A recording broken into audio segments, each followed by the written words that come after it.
Les médias en Égypte ont annoncé le début des négociations indirectes sur le plan du président américain Donald Trump pour la paix dans la bande de Gaza.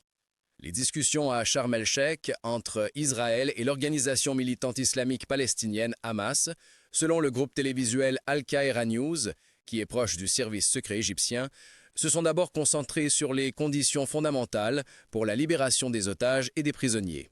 La délégation du Hamas serait déjà discutée avec des médiateurs du Qatar et de l'Égypte.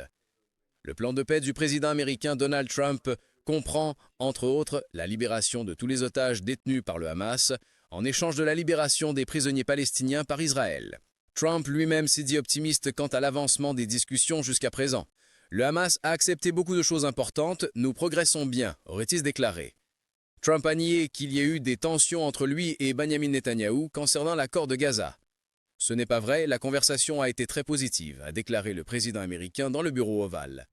Pendant ce temps, selon les données du Kremlin, le président russe Vladimir Poutine a eu une conversation téléphonique avec Netanyahou au sujet du plan pour Gaza. Selon une déclaration gouvernementale de Moscou, leur conversation téléphonique s'est concentrée sur les développements actuels au Moyen-Orient, y compris dans le contexte du plan du président américain pour la normalisation dans la bande de Gaza. Poutine a salué le plan de paix de Trump pour la bande de Gaza et a exprimé son espoir que ce plan sera mis en œuvre avec succès. En même temps, le chef du Kremlin a souligné que Moscou considère la création d'un État palestinien indépendant comme un élément central d'une solution de paix pour le Moyen-Orient.